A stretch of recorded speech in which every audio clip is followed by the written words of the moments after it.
Hello and welcome to another episode of Beer Man's No Bull Beer Reviews. I'm actually really excited for this beer today. This is a new one that just came out between. That's a collaboration between Weihenstephaner and Sierra Nevada. It's called Braupakt, which I'm assuming means Braupakt. It's cool. It has a bear on it, carrying barrels for both breweries. So this one actually was brewed and bottled at Weihenstephaner. You can even tell it's a European bottle. It's not 12 ounce. It's like that 11.2 ounce. I was curious what kind of distribution it was going to get. If it was through Sierra, obviously it would be all over the place. But I did find it in Total Wines by me, so I was happy about that. It was $12 for a 6-pack, so $2 a bottle. Not bad. Shown here it says hops, Hallertau, Amarillo, and Chinook, which is interesting for a Hefeweizen. I don't know that that's particularly traditional, but I did hear that this was kind of like a hopped up version of regular Weihenstephaner, so that interests me a lot because I like hopped, and regular Weihenstephaner to me is the best Hefeweizen in the world. So, and Sierra Nevada always does these type of styles really well. So I'm excited to see what we got.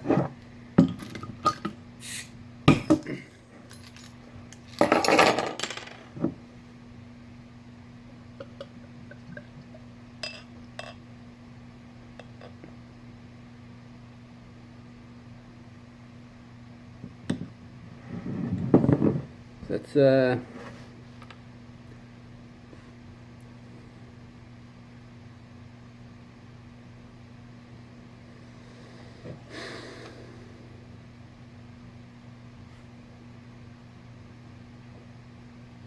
it's a bigger. Sorry, I broke down the camera. Sorry, I was wandering off. Anyways, so yeah, that's definitely a bigger head than I was expecting. I don't think I poured it like shit either, so it's pretty carbonated out of the bottle.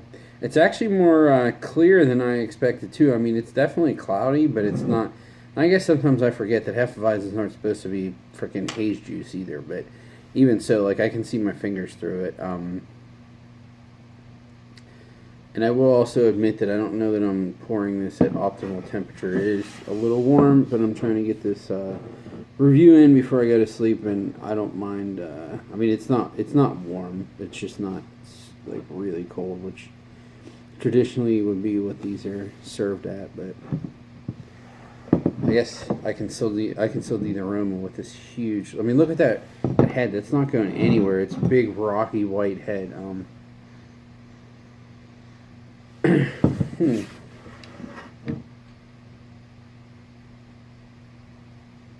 Sorry, I thought I heard something in my house. See, the aroma is like big, yeasty, estery character, but with like a noble hop skunk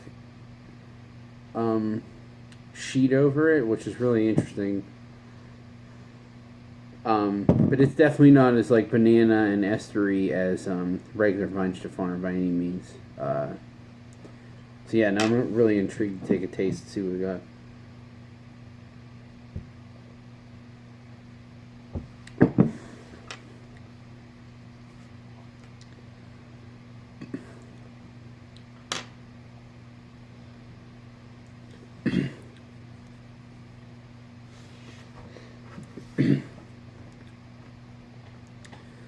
Wow. So I'm really glad at what this is because I didn't want it to be exactly like regular Weihenstephaner, which it's not. And even though I love the regular one, like if it tastes exactly like the regular one, what's the point of doing it? You know, you want something a little different at least, because I could just buy the regular one if I wanted to. It's definitely not as like I said, skunky as I was getting in the aroma, as much as I was getting in the aroma. I mean, there's definitely there's absolutely a larger hop presence in this than there is in the regular one, which to me, I mean, the regular one is almost nothing. And now that I'm smelling it more, like I'm not getting as much of the skunk aroma as much as I am with just like like American Pilsner hops, which makes a lot more sense.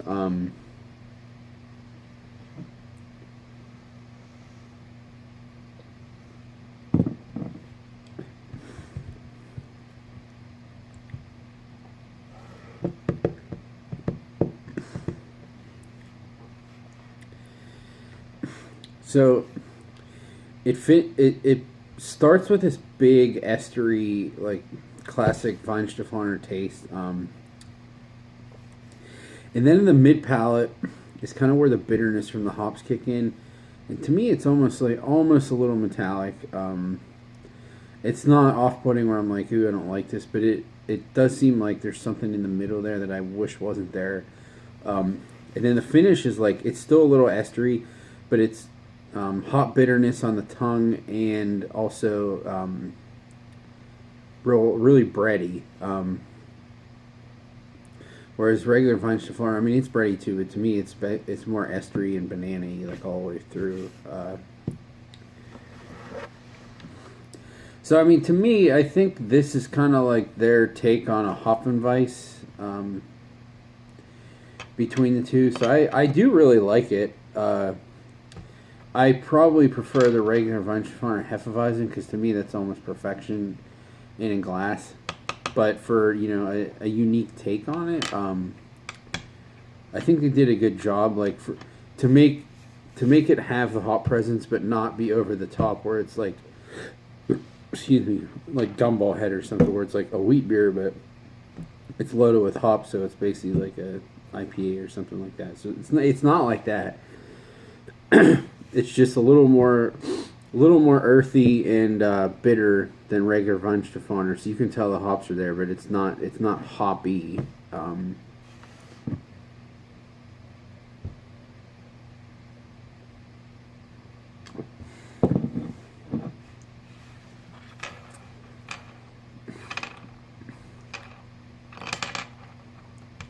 Yeah, there's something there that's like stinging my tongue a little bit, and I don't think it's the carbonation, but maybe it's just the bitterness from the hops. I don't know.